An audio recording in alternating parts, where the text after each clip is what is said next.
Ang kwento na inyong maririnig ay batay sa totoong karanasan. Ngunit ang mga pangalan, lugar at pangyayari ay sadyang binago o pinaikli upang mapanatili ang privacy at kaligtasan ng mga tauhang sangkot.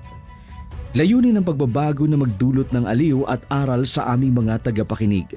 Wala po kaming hangaring magkaroon ng pagkakatulad sa totoong buhay, ang mga pangalan, lugar at pangyayari. At ang anumang pagkakatulad ay hindi sinasadya.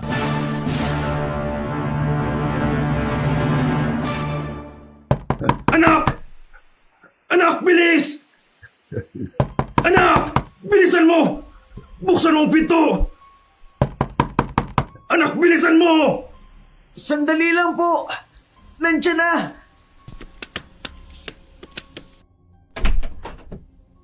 Tay, bakit kayo humahangos? Bilisan mo, anak! Kailangan makaalis kaagad tayo rito. Bakit po biglaan naman? Wala nang maraming tanong. Basta aalis na tayo. Tay, ano ba kasi nangyari? Tsaka saan tayo pupunta? Bakit may sugat ka sa balikat? Sabing wala nang maraming tanong. Kailangan na nating makaalis agad dito. Tay, ano yun? Mga aswang, paparating na sila rito para patayin tayo. Kaya nakikiusap ako, anak. Bilisan na natin. Ayokong mapahama ka. Ano? Kunin mo to. Ano ito, Itay? Iyan ang itim na kristal. Ingatan mo yan. Kahit na anong mangyari. Huwag na huwag mong hahayaang maagaw yan ng iba. Lalo na ng mga aswang na humahabol sa akin. Pero tay, naguguluhan ako. Pwede ba sabihin mo sa akin kung para saan to at bakit tinahabol ka ng mga aswang? Yan ang itim na kristal ng mga aswang. Kinuha ko yan para hindi na sila makapaghasik pa ng lagim. Magagamit din natin yan para kalabanin sila. Ano ho? Bakit yun ninakaw sa kanila ang kristal na yan? Kung sa kanila yan, talagang hindi kanila tatantanan. Dahil tuwing sasapit ang kabilugan ng buwan, marami ang mapapahamak, marami ang mamamatay. Dahil ito ang mahiwagang kristal ng mga aswang. Kapag nasa kanila ito, mas lalakas sila, mas dadami sila. Pero Itay, ano naman po sa atin? Hindi naman tayo ginagalaw ng mga aswang. Kung hindi mo kinuha to para sa kanila. Balang araw, maiintindihan mo rin ako, anak. Mas masarap kapag tumutulong ka sa ibang tao. May maililigtas kang buhay. Pero Itay... Anak, kunin mo na ito. Ako na ang bahalang lumaban sa mga aswang. Ano ho? Hindi kita pwedeng iwan dito. Sumama ka na sa akin. Matanda na ako, anak. Kung magkasama pa tayo, baka pareho tayong mamatay. Parang nawala na din ang halaga ang pagsasakripisyo ko para tulungan ang mga tao. Tay, hindi ko kayo kayang iwan dito. Nakikiusap ako, anak. Umalis ka na bago pa sila dumating dito. Ipangako mo sa akin na walang ibang makaaalam tungkol sa kristal na yan. Sige, basta ipangako mo rin sa akin. Magpapakatatag ka. Pero pangako, hihingi ako ng tulong. Babalik ako, Itay. Umalis ka na! Umalis ka na! Opo! Opo!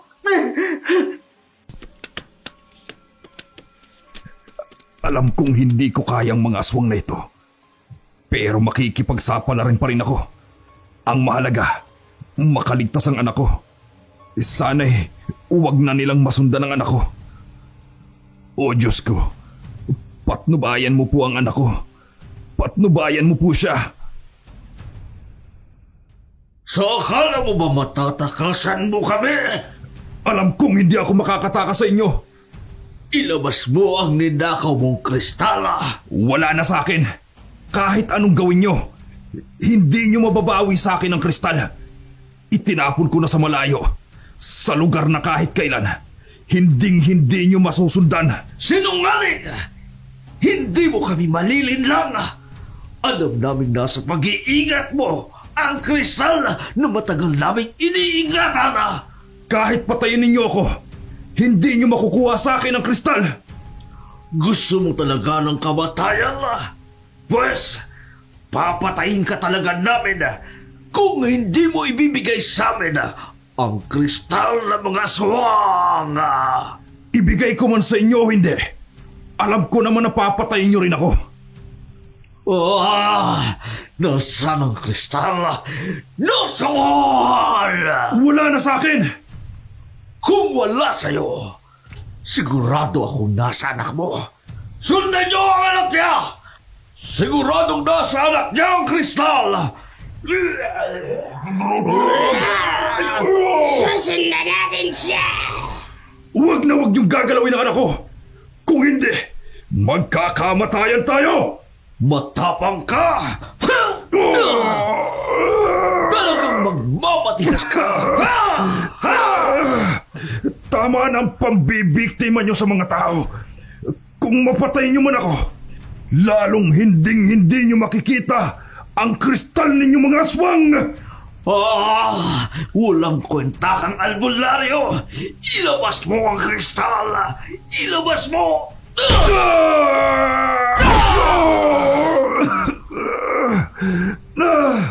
Eto ba ang panghuli?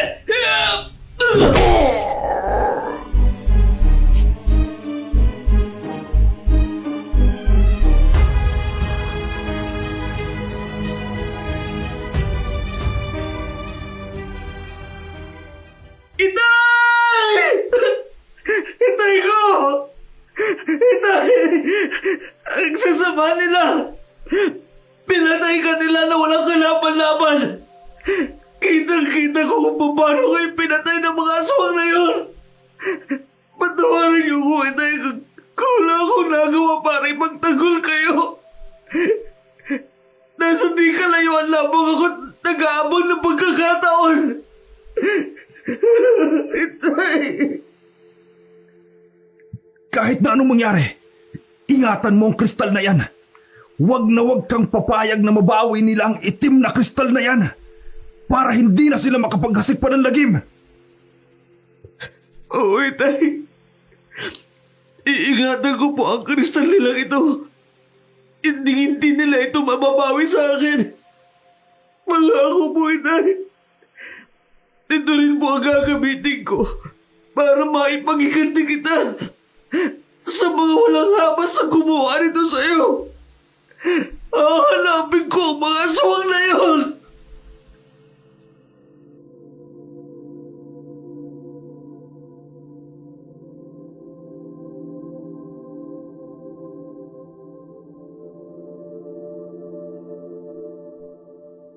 Napayakap na lamang ng mahigpit si Remark sa kanyang amang wala ng malay. Isa itong sikat na albularyo sa kanilang lugar. Marami na rin itong aswang na nakalaban, pero sa pagkakataon na yun, hindi niya nakayanan ang dakilang tagabantay ng mga aswang. Tuluyan na siya nitong napatay. Maya-maya pa'y dumating na ang mga nagresponde sa kanila kasama ang kapitan ng barangay. Agad nilang kinuha ang bangkay ng ama ni Remark. Karamihan sa mga dumalo sa burol ng kanyang ama, mga dating pasyente ng kanyang ama, mga napagaling sa kanilang karamdaman, mga naagaw sa mga masasamang elemento ng mundo. Habang ibinuburol ang kanyang ama, iniisip niya na lilitaw ang aswang na gumawa noon sa kanyang ama.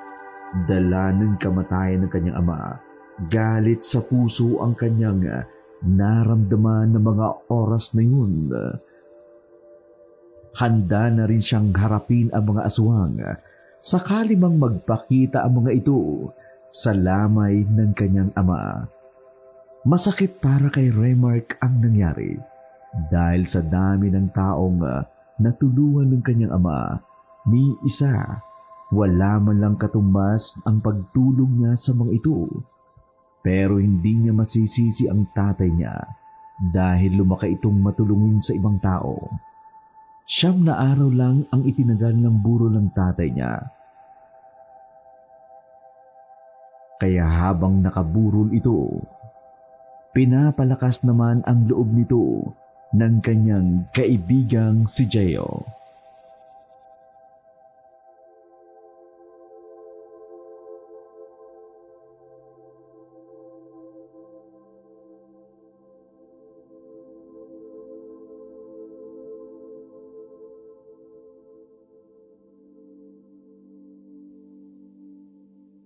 Tol, kapi ka muna. Salamat. Nagsipag-alisan ng mga nakilamay. Baka gusto mo magpahinga muna. Ako muna magbabantay sa tatay mo. Salamat, Ol. Simula nung naiburol si tatay, nandiyan ka lagi. Hindi mo ko iniwan. Okay lang yun. Parang tatay ko na rin naman ang tatay mo. Halos dito na rin ako nakikikain sa inyo. Napakalaki rin ang utang na loob ko sa inyo. Pero salamat din talaga sa pag-alala mo sa akin. Walang anuman yun, Tol. Ang lalim naman yata ng iniisip mo. Bakas ko sa ekspresyon ng mukha mo. Iniisip ko lang, pagkatapos ng libing, paano ako magsisimula? 14 anyos pa lang ako. Nangulila na ako sa aking ama. Hindi ko alam kung paano ko haharapin ang bukas. Wala kang pagpipilian, kundi ang maging matatag. Oo, dahil may kailangan akong gawin pagkatapos mailibing ni tatay. Ano yun? Ang hanapin kong pumatay sa kanya. Hayaan mo na lang sa mga pulis ang kaso ng pagkamatay ng tatay mo. Alam ko, hindi nila matututukan ang pagkahanap sa pumatay sa tatay ko. Naniniwala ka talagang aswang ang pumatay sa kanya? Oo, dahil kitang-kita ng dalawa kong mga mata kung paano nilang pinatay ang tatay ko. Alam ko magpapakita yun sa burol ng aking ama. Ano? Hindi ako pwedeng matulog. Dahil alam ko, dadalawin nila ang tatay ko. Alam ko magpapakita yun. Huwag ka namang manakot ng ganyan. Kakaunti na lang nga nandito. Matatandang babae pang naririto. Paano natin malalabanan ng aswang? Saglit lang ha. Parang may nararamdaman ako. Ha? Ano naman yun? Parang kanina ko pa napapansin na may nakatingin sa atin. Ha? Wala naman ah. Ano ba pre? Huwag kang manakot ng ganyan. Tayo na nga lang ang tao rito. Umalis na yung iba. Totoo ang sinasabi ko, pre. Kanina pa to. Hindi ko lang alam kung saan siya nakapwesto. Hoy pre ha, kapag hindi ka tumigil dyan, aalis na rin ako. Naririto ang aswang. Tumigil ka nga. Marinig ka nga ng mga nakikilamay dyan eh. Magsipag-alisan pa yung mga yan. Eh di tayo na lang nga nandito. Hoy! Lumabas ka dyan! Magpakita ka! Harapin mo ako!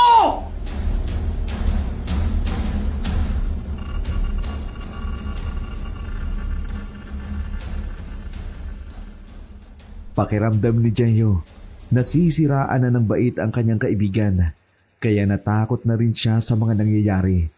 Hindi niya rin iniwan ang kanyang kaibigang si Remark hanggang sa mailibing ang ama nito.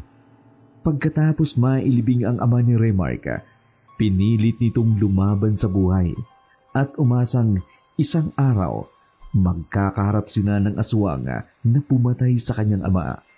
Hindi pa rin humuhupa ang kanyang galit sa mga aswang na pumatay sa kanyang ama. Alam niyang wala namang maniniwala sa kanyang sasabihin na aswang nga ang pumatay sa kanyang ama. Kaya kahit ang mga pulis, hindi rin naniniwala na aswang nga ang pumatay sa tatay nito. Kaya halos mawala na rin siya ng pag-asa na matutulungan siya ng mga ito. Lumipas pa ang mga araw. Namuhay ng normal si Remark at ang lagi nitong kaagapay ang kanyang kaibigang si Jeyo. Isang umaga, nabulabog na lamang si Remark ng katok ng kanyang kaibigan.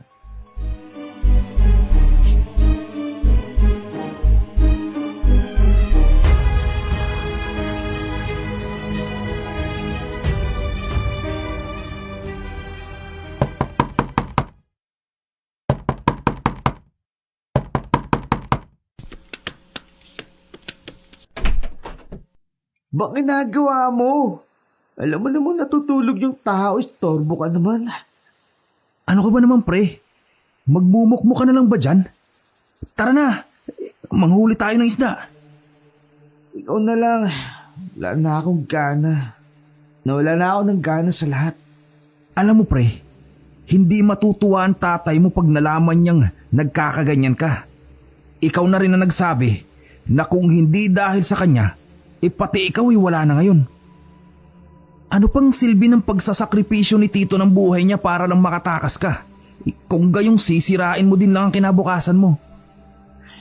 Hindi mo ko naiintindihan. Palibasa, hindi naman ikaw yung nawalan ng ama. Hindi mo rin naiintindihan ang punto ko. Imbis na maging malakas ka para ipaghiganti yung tatay mo, nagkakaganyan ka naman. Ang hirap nga eh. Gusto ko isipin na sana panaginip na lang ang lahat. Na sana buhay pa yung tatay ko. Pre, kung totoo man ang sinasabi mo lalo na tungkol dun sa mga aswang, kailangan mo maging malakas. Sige na nga. Gutom na rin ako. Kaya kailangan ko ng may pang-uulam ngayon. Oh, tingnan mo na. Hay, nako pre. Tara na nga at nang makarami tayo ng isda.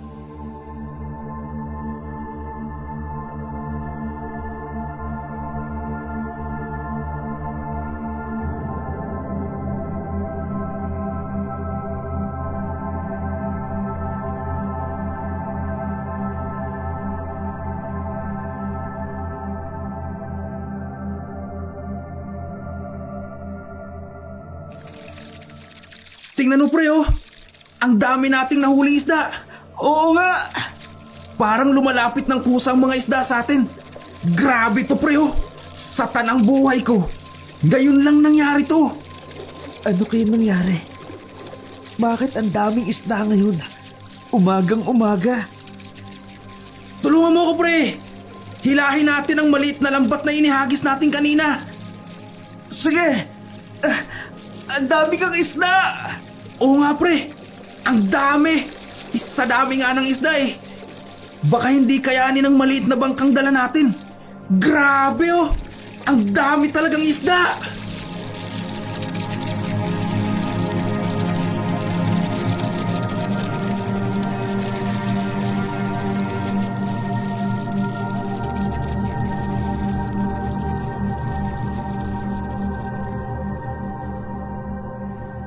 Kawawa naman ang kaibigan ko. Hanggang ngayon, hindi niya pa rin nakakalimutan ang tatay niya. Kahit ako nga rin eh. Hindi ko rin makalimutan si Tito.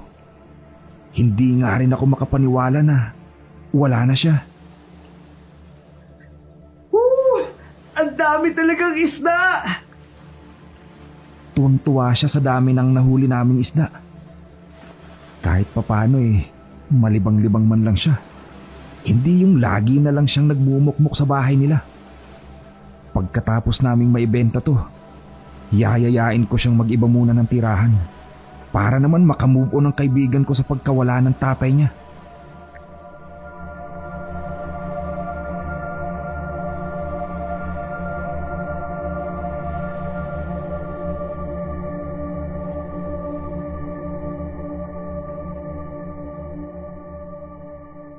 Grabe pre oh, laki ng pinagbentahan natin dito sa nahuli nating mga isda. Oo nga, tol. Alam mo, hindi pa rin talaga ako makapaniwala. Para bang may swerte kang dala ngayon ah. Sa tanang buhay ko kasi, ngayon lang ako nakaranas ng ganong kadaming huli ng mga isda. Hindi ko nga rin alam kung bakit eh. Siguro tinulungan tayo ng tatay mo. Biruin mo, parang yung mga isda nang naguunahang lumapit dun sa mga lambat natin. Hindi ko rin alam kung bakit. Kung paano talaga nangyari yun. Naku, dumidilim na ang paligid. Kailangan ko na sigurong umuwi. Okay na ba sa yung hatian natin kanina? Oo, okay na yun. Siya nga pala. Yamang nakarami naman tayo. Plano ko kasing sabayan muna manirahan. Baka gusto mong sumama. Nang sa ganun eh, makalimutan mo yung nangyari sa'yo. Total, tinulungan naman tayo ng dagat na makarami ng huli. Sige, mabuti nga siguro kung ganun. Para kahit papano, makalimutan ko rin yung mga nangyari dito. Yung si Mang Tano, yung mangingisda rin, may bahay sila sa bayan na hindi nagagamit. Plano niya kasing paupahan muna. Sige tol, salamat Kahit papano nakakagawa ka ng mabuti. Kung wala sigurong umaalalay sa akin, baka kung ano nang nangyari sa akin, kung ano nang nagawa ko. Okay lang yun. Makabawi man lang ako sa tatay mo sa kabutihang ginawa niya sa akin.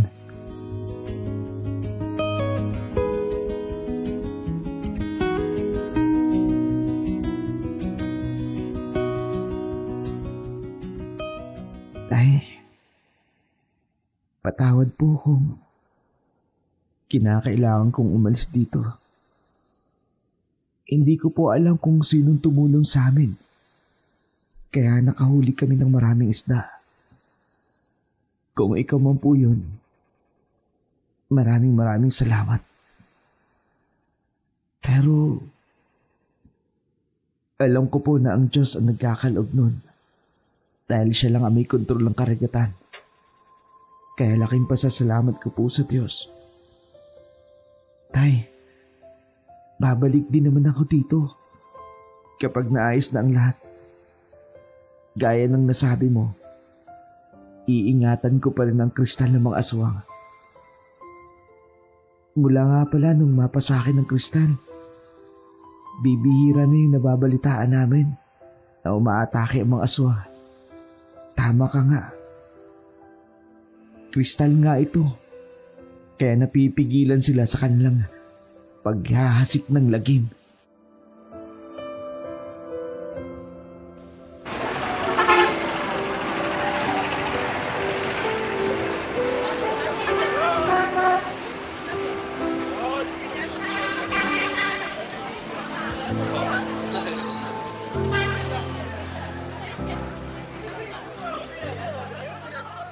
Okay na rin itong maliit na bahay na nilipatan namin. Mura lang naman ang renta. Alam ko, makakapagpatuloy ako sa pag-aaral dito. Gabayan nawa ako ng Diyos.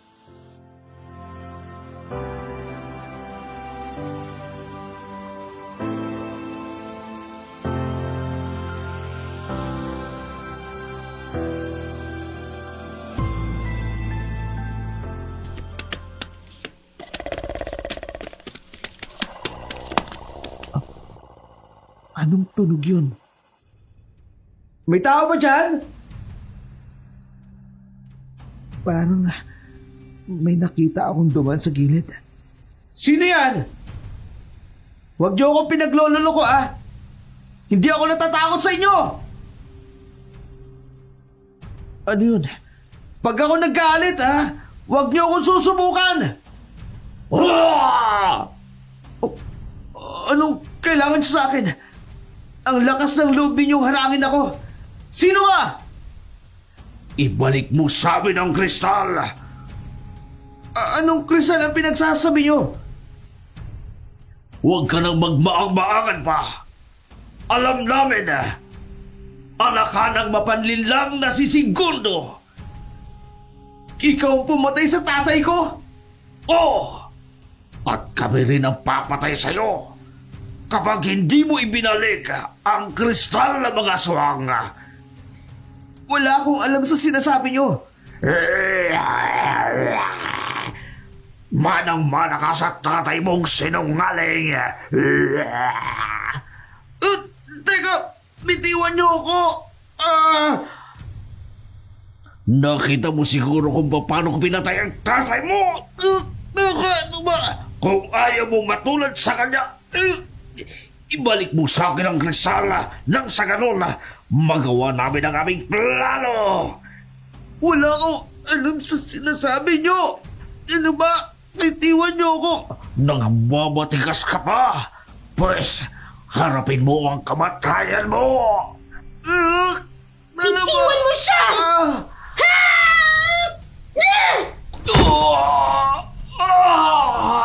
Bakit ka nangyayalama? Alis! Pakialamera! Pakawalan mo siya. Kung ayaw mong tapusin ko ang buhay mo. Babalikan kita!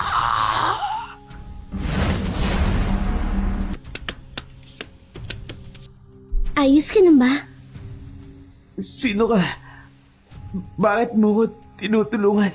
Halika. Kumapit ka sa akin na makatayo ka. Salamat. Hindi mo pa sinasagot ang tanong ko. Sino ka? Bakit parang takot na takot sa'yo ang aswang na yun? Ha? Hindi ko alam kung bakit sila natakot sa akin. Ako nga pala si Maria. Matagal na akong naninirahan dyan malapit sa bayan. Pauwi na sana ako nung makita kitang sinunggaban ng aswang. Hindi ka ba natatakot sa kanila? Hindi. Sanay na akong makipaglaban sa mga aswang. Ikaw, bakit parang hindi ka naman natakot kanina? Sila yung pumatay sa tatay ko. Wala man lang ako nagawa ng mga oras na yun. Kaya hindi na bago sa akin ang makaharap ang aswang. Ganun ba? Ikinalulungkot kong marinig ang sinapit ng tatay mo. Ayos lang. Oo nga pala. Saan ka ba nakatira? Iatid na kita sa inyo. Baka balikan ka pa ng mga aswang na yun dahil sa ginawa mong pagtulong sa akin. Hindi na. Kaya ko naman ang sarili ko. Ikaw na lang ang iahatid ko. Baka ikaw pa yung balikan ng aswang. Mukhang may gusto silang kunin sa'yo. Anong ibig mong sabihin? I mean, parang ikaw talaga yung sadya nila. Hindi ba? Hayaan mo na yun. Uuwi na pala ako. Kailangan ko pang linisin yung mga isdal ng hoodie namin. Sige, ihahatid na kita. Hindi na. Ayun lang naman yung bahay namin, oh. Kaya nga, ihahatid na kita. Tapos uuwi na ako. Makulit ka rin, no? Sige, ikaw ang bahala.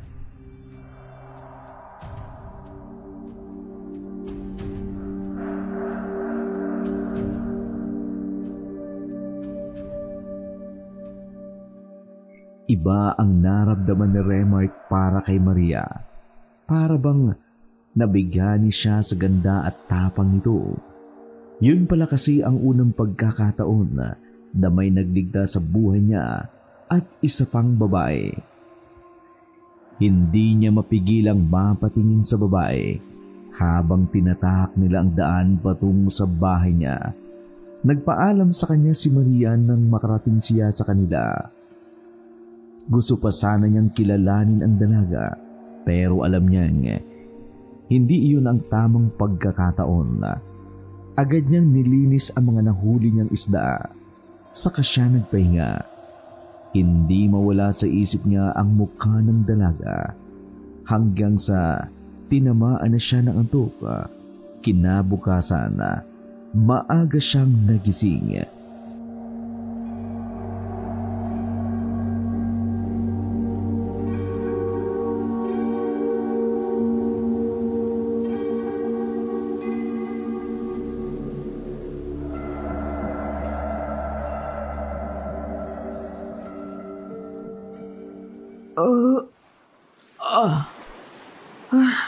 Maga na pala. Naku, nakalimutan ko tuloy si Jeyo. Hindi ko na malayan. Nakatulog ako. Hindi ko alam kung pupunta pa ba siya rito. Asan na kaya yung lalaki niya? Pati siya hindi na nagpakita. Ay, yan ko na nga lang. Pupunta na nga lang ako sa maliit naming bangka para ayusin ang mga lambat. Pupunta naman yun kapag nakita niyang wala ako rito. Tama. Yun na lang gagawin ko. Ay, kailan ko kaya makikita si Maria? Ang ganda niya talaga. Buti na lang nakapagbaon ako ng tubig. Uuhawin ako sigurado nito. Teka, si Maria ba yun? Ano yung ginagawa niya dito sa tabing dagat? Tsaka, sino yung lalaking kausap niya? Teka, paalis na yung lalaki. Tama-tama, pupuntahan ko siya.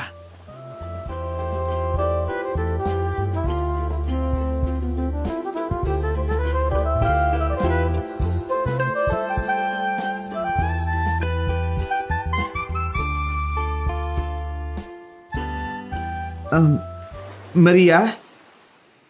Oh, Raymark, anong ginagawa mo dito? Eto, mag-aayos ako ng bangka sa pangingisda namin kasi nandito kasi yung bangka namin.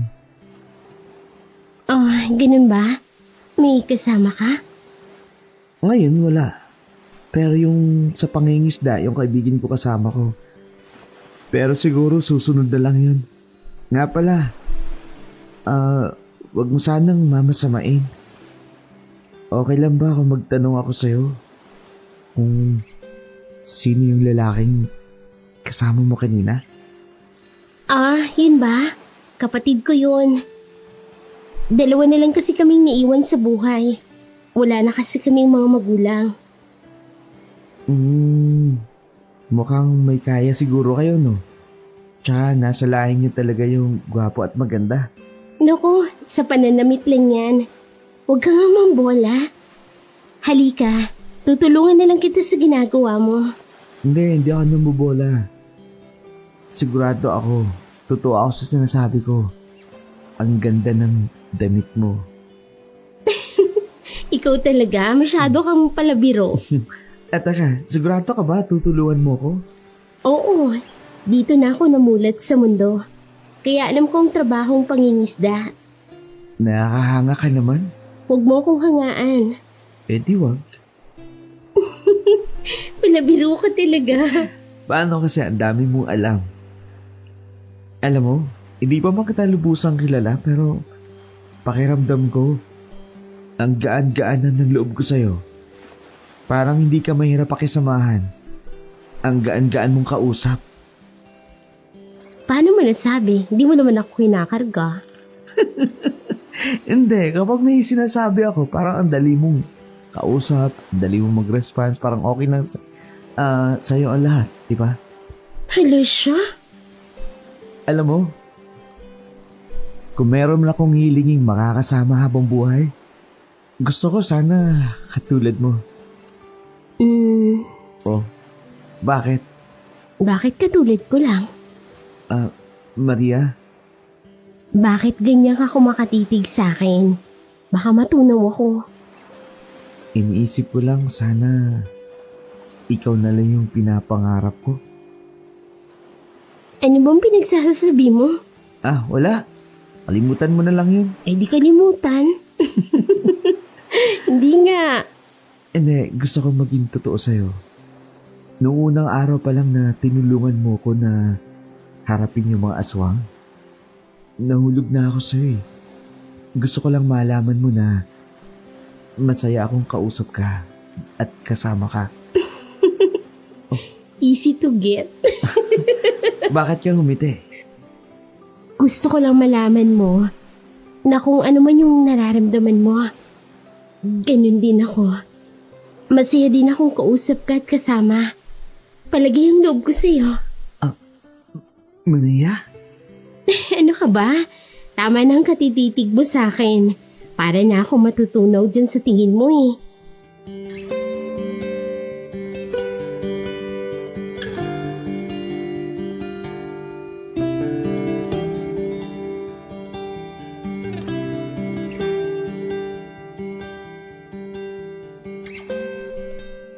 Hindi maitatanggi ni Raymark ang kasiyahang nararamdaman niya noong kasama niya si Maria. Para sa kanya, matagal na silang magkakilala. Tuluyan na ngang naamin ni Raymark sa sarili niya na sa unang tingin niya pa lang kay Maria, nahulog na siya rito. Masaya silang nagtutulungan sa pag-aayos ng bangka para sa pangingisda. Samantala, sa kabilang dako naman, pumunta si Jeyo sa palengke para bumili ng bigas. Hindi pa kasi siya dumadaan kay Raymark, kaya hindi niya alam kung umalis na ito. Dumiretso siya sa suki nila sa palengke. na si Mang David para bumili ng bigas.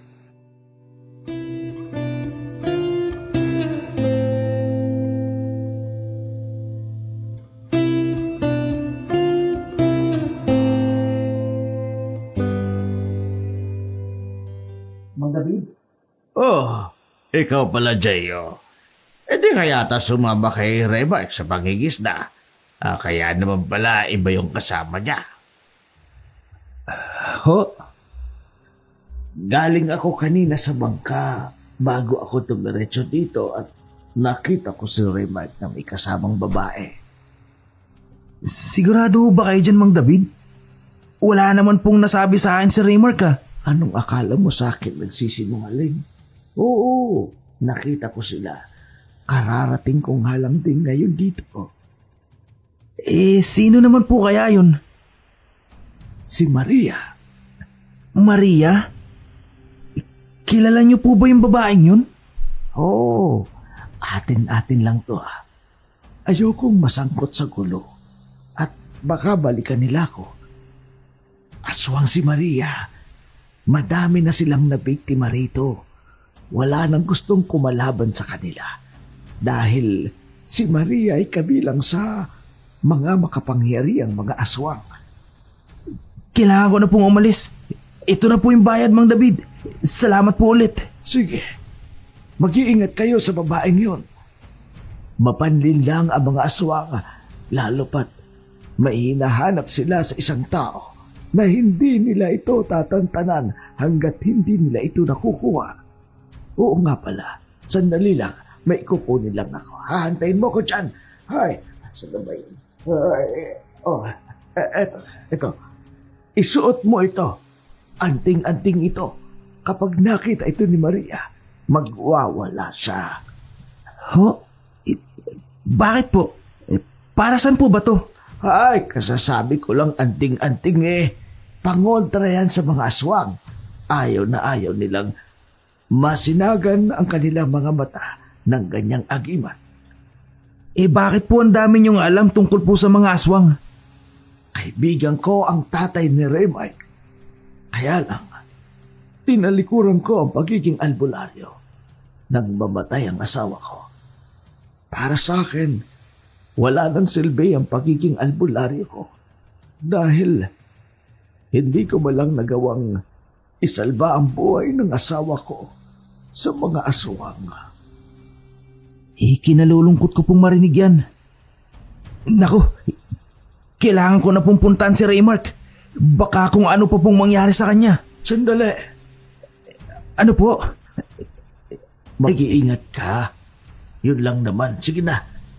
Sige po. Kailangan ko na pong puntahan si Remark. Baka kung ano po yung mangyari pa sa kanya kapag nagpatuloy siya sa pakikipag-usap dun kay Maria. Ay nako, sige na nga. Kailangan niyang malaman ito bago pa maging huli ang lahat. Lalo pat saksi ako kung paano niya kamuhian ang mga aswang.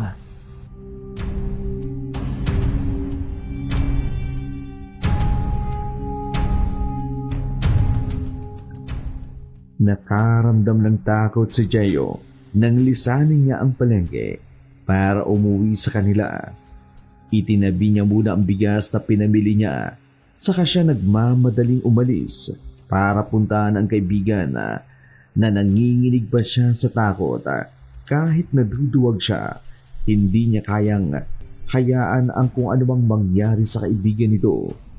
Malapit nang kumagat ang dilim, kaya nagmamadali na si Jayo sa kanyang paglalakad para maabutan niya si Remark at ang babae. Hindi nga siya nagkamali. Nakita niya ng kanyang dalawang mga mata na masayang naglalaro ng tubig sa dagat ang dalawa.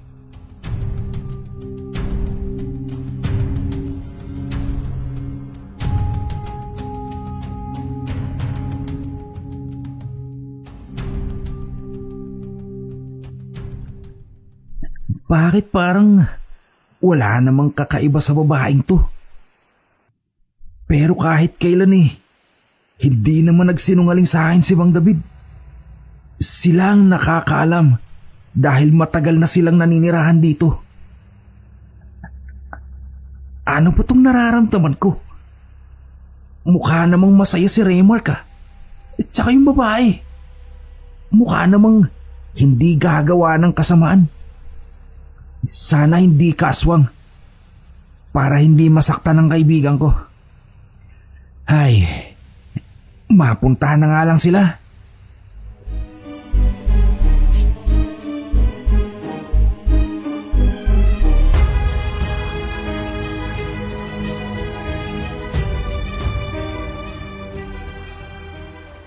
Pre, Oy, pre, nandiyan ka na pala.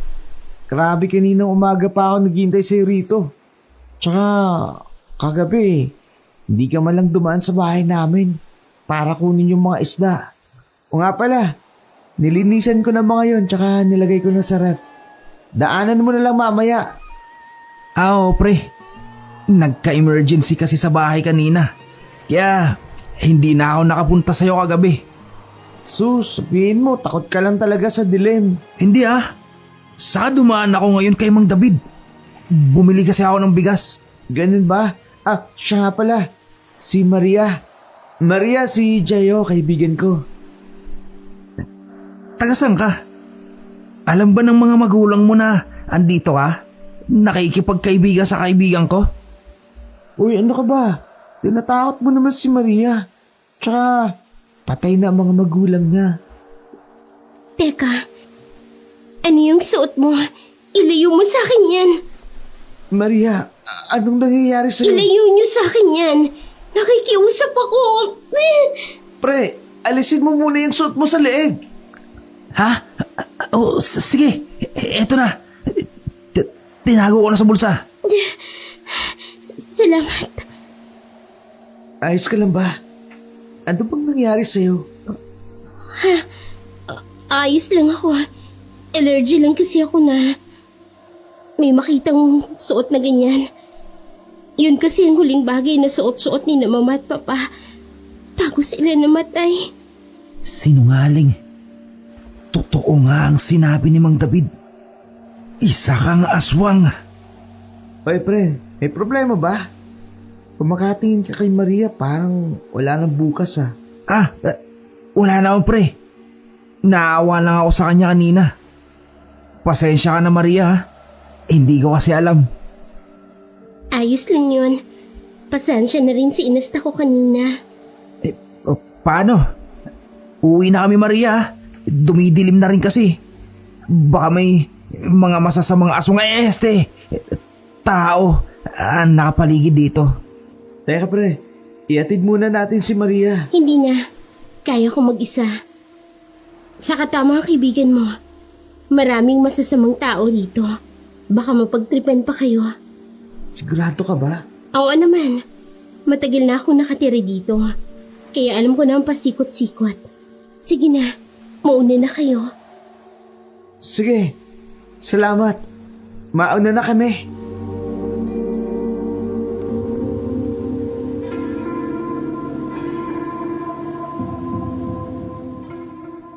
Hindi malaman ni Remark kung bakit hanggang pag-alis niya, iba ang ikinikilos ng kaibigan para bang may itinatago ito. Habang tinutungo nila ang daan pauwi, hindi ito kumikibo. Madadaanan lang naman kasi ang bahay nila Jayo bago makarating sa bahay nila Remark. Kung manggagaling sila sa dagat, kaya nagtataka siya. Hindi mo lang ito nagpaalam ng aktong tatalikuran na siya para pumasok sa loob ng bahay. Bago pa man siya mainis kay Jayo, agad niya nang hinawakan ito sa balikat para tanungin kung ano ang nangyari.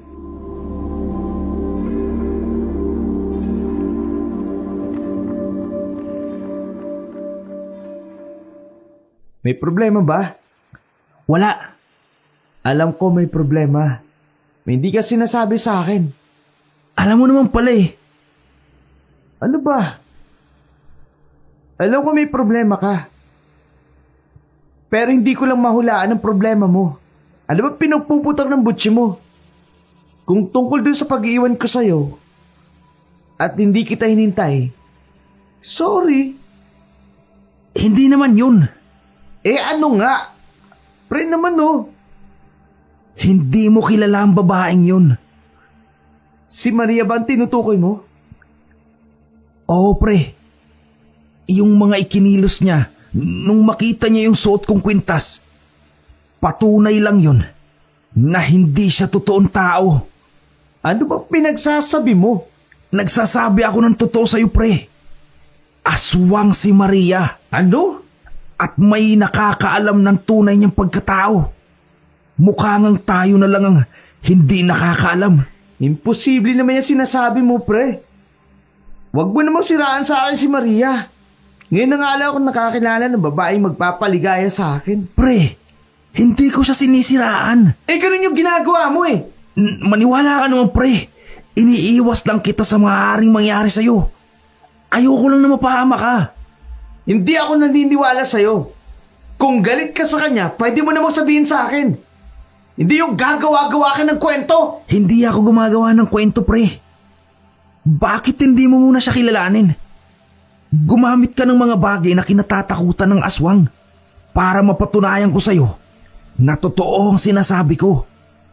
Tsaka isa pa, bakit siya natakot sa kwintas ko? Hindi totoong allergic siya. Ang totoo, natatakot siya sa kwintas ko. Dahil ang kwintas ko, anting-anting ito na kinatatakutan ng mga aswang. Tol, kumising ka. Namatay ang tatay mo. Pinatay ng aswang. Huwag mong hintayin matulad ka sa kanya. Ang patayin ka rin ng aswang. Sige, ganito na lang. Kapag napatunayan ko nagsisinungaling ka, kalimutan mo na magkaibigan tayo. Sige, cool. Para malaman mo totoo. Ito, isuot mo yan. Bigay sa akin yan ni Mang David. Pangontra sa mga aswang. Ano namang gagawin ko dito? Hanggat suot mo yan, hindi ka kayang galawin ng mga aswang. Sige, mauna na ako sa'yo. Balitaan mo na lang ako kapag may nangyari. Gugulan ako Hindi pwedeng maging aswang si Maria. Kundi, ako ang papatay sa kanya. Sana mali ang ibinibintang ni Gio. Dahil hindi ko mapapatawad lahat ng mga aswang na sumira sa buhay ko. Mga aswang ang pumatay sa tatay ko. Kaalis na nga. Makauwi na nga.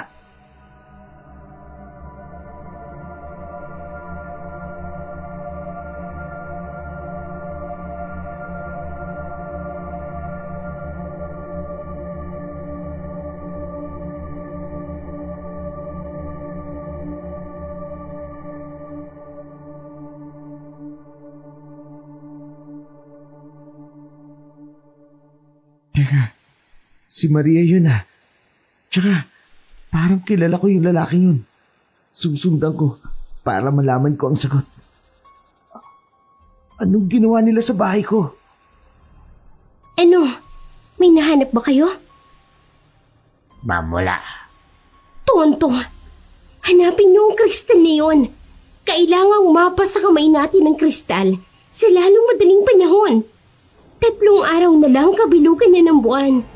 Kapag hindi natin nahanap yun, lahat tayo mamamatay. Sige po, Mama. Hahanapin po namin na. Pinapahirapan mo ko, Raymar. Dapat noon palang isinama na kita sa pagpatay ko sa tatay mo. Maria, Kuya, ano? Wala pa rin ba kayong balita sa kristal na yon? hanggang ngayon, hinahanap pa rin namin. Ano ba kasi ginagawa mo? Hanggang ngayon hindi mo pa rin nakukuha ang loob ng lalaking yon. Humarang kasi yung kaibigan niya sa akin kanina. May dalang anting-anting. Ano? Sino kayo nagbigay nun? Wala nang ibang pumasok sa isip ko. Kung hindi si David. Ang matandang yun. Mukhang alam na rin ng kaibigan niya ang sikreto ko. Pero alam kong ako pa rin ang paniniwalaan ni Raymar. Siguraduhin mo lang na hindi ka papalpak sa plano, Maria. Konting araw na lang ang natitira para sa atin. Kung hindi, lahat tayo ay mamamatay. Hindi ko kalilimutan ang trabaho ko, kuya. Sige na. Umalis na tayo dito at baka dumating pa ang lalaking yun. Maabutan pa niya tayo. Oo nga pala. Anong gagawin natin sa kaibigan ni Raymart? Patayin mo. Kailangang walang sagabal sa mga plano natin. Akong bahala dyan.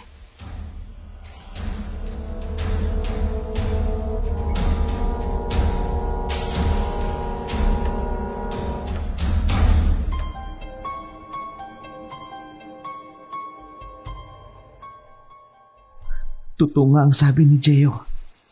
Hayop ka, Maria. Niloko mo ko. Nilinlang mo ko. Ganun pala kahalaga sa inyong mga aswang. Ang kristal na to. Mabuti na lang pala dala-dala ko to. Dahil kung hindi, patuloy kayong papatay ng tao. Teka sandali. Papatay nila si Jeyo. Kailangan ko tulungan kaibigan ko.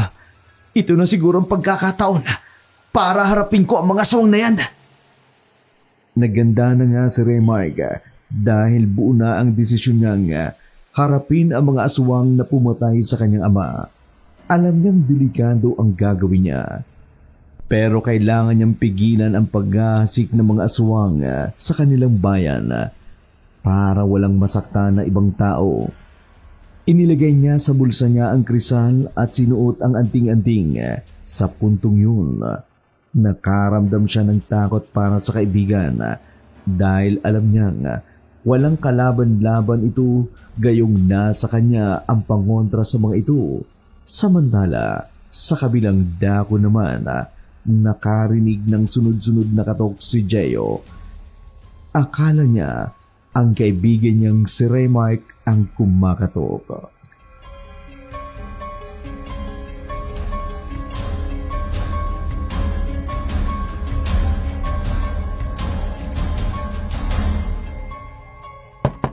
Ano ba, pre?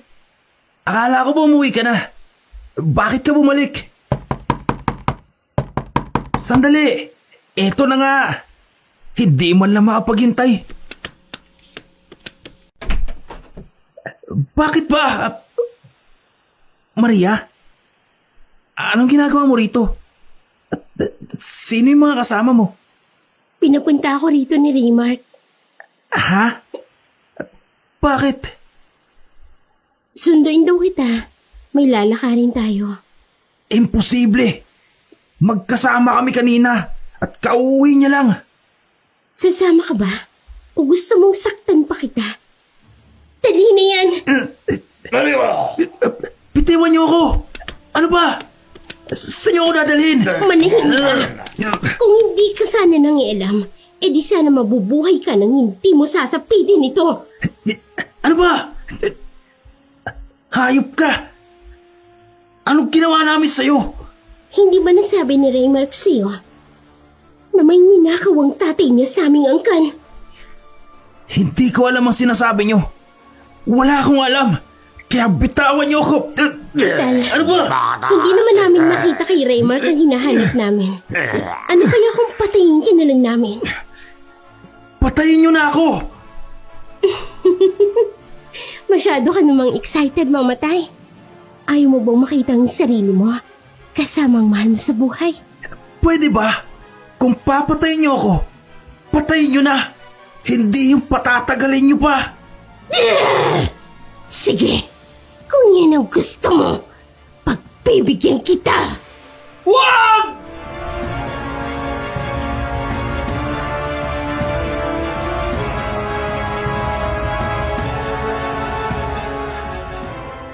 Ito ang gusto nyo, di ba? Ito ang hinahanap nyo! Ito ang dahilan kung bakit pinatay nyo ang tatay ko! Ibalik mo sa amin yan. Ganun ba kahalaga sa'yo ang kristal na to? Para pumatay kayo ng tao walang kalaban-laban? Ang tatay mo ang nanlinlang sa amin para nakawin niya ang kristal na yan. Kaya ibalik mo sa amin yan. Bitiwan mo ang kaibigan ko! Ibalik mo muna sa amin yan. Ibabalik ko lang ang kristal kung pakakawalan mo ang kaibigan ko! Sige, pakawalan yan. Pre, Huwag na huwag mong ibabalik sa kanila ang kristal na yan. Kung hindi, maghahari na ang mga aswang sa mundo. Huwag kang mag-alala. May plano ko. Amin na ang kristal! Sandali! Eto na! Tara na, pre! Takbo! Bilis! Sige, sige, pre! Dali! Oo, pre!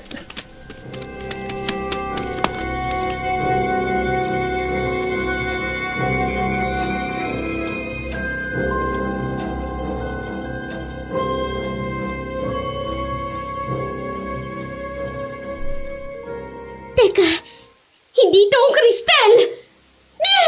Habulin niyo!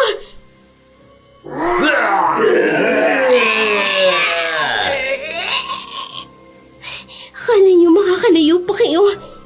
Nilinlang mo ko. Nilinlang mo kami katulad ng ginawa ng tatay mo sa amin. Hindi na kayo makakatakas pa!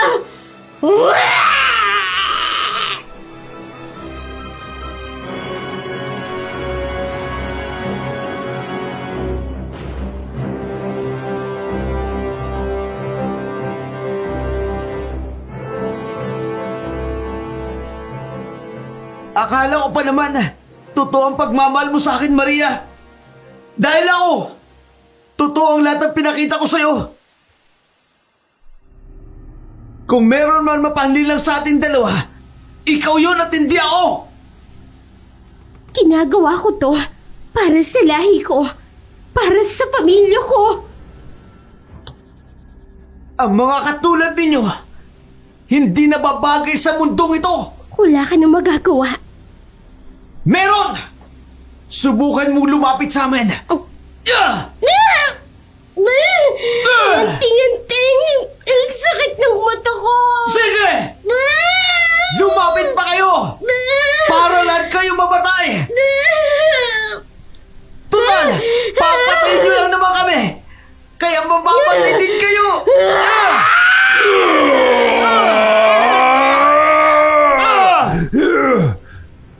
Ito ang nararapat sa inyo!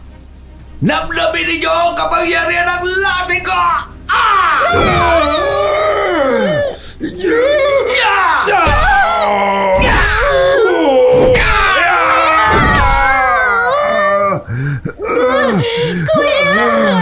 Hayop kang matanda ka! Dapat doon pa man! Pinatay na kita! Eto pa! Ito na ang katapusan ninyo! Wala na pag-asang mabuhay kayo sa mundong ito! Mga salot!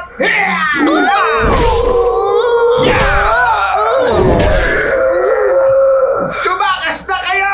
Remike! Geo! Hindi namin kayo pwedeng iwan dito! Kaya ko na sila! Iligtas nyo ng sarili nyo! Matanda na ako! Kaya kung ano man mangyari sa akin, tatanggapin ko! Hindi po! Lalabanan natin sila! Lalabanan ko sila! Dahil gusto ko rin ipagiganda ang tatay ko sa ginawa nilang pagpatay dito! Akin ang lating ko na yan! Teka! Akin na yan! Ako na lang gagante! Ako na lang ho! Ako ang harapin nyo!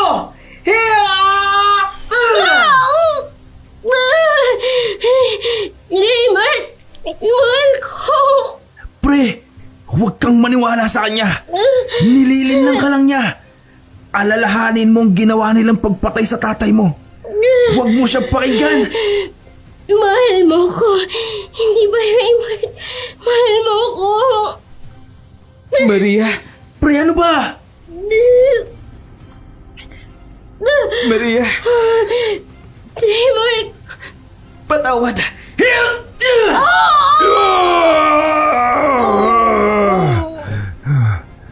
Isa pa!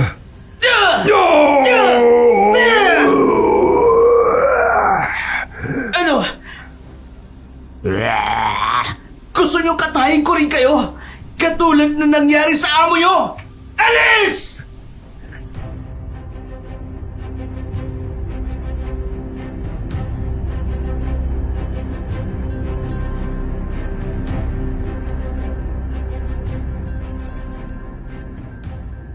Pre, Bakit mo hinayaang makatakas?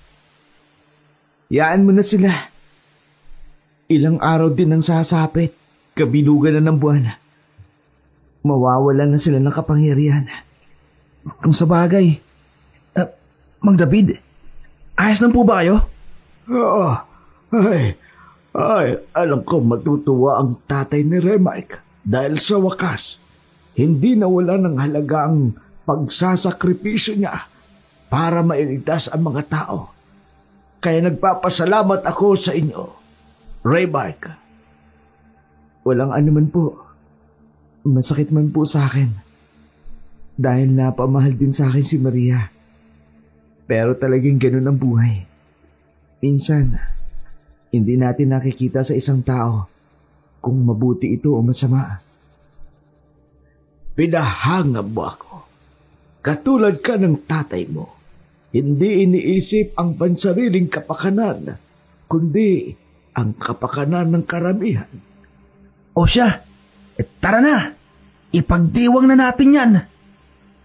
Puro kakalukuhan. Masayang nilisan nila ang lugar na yun. Totoong masaya si Remark kahit nasaktan siya dahil sa kauna-unahang pagkakataon na gustuhan siya ng babae. Yun nga lang, natuklasan niya ang mapait na katotohanan. Isa pala ito sa pumatay sa kanyang tatay. Sobrang bilis ng mga pangyayari. Minsan ay naisip niya na sana hindi na lang aswang si Maria. Marahil masaya sana siya ngayon kasama ito at ito sana ang kanyang naging pamilya. Sa ngayon, natutunan na ni Remark ang manggamot dahil yun talaga ang naiwang pamana sa kanya ng kanyang ama. Kahit noong nabubuhay pa ito, dala-dala pa din niya ang kristal ng mga aswang. Patunay lamang na natalo niya ang mga ito at namumuhay ng matiwasay ang mga tao.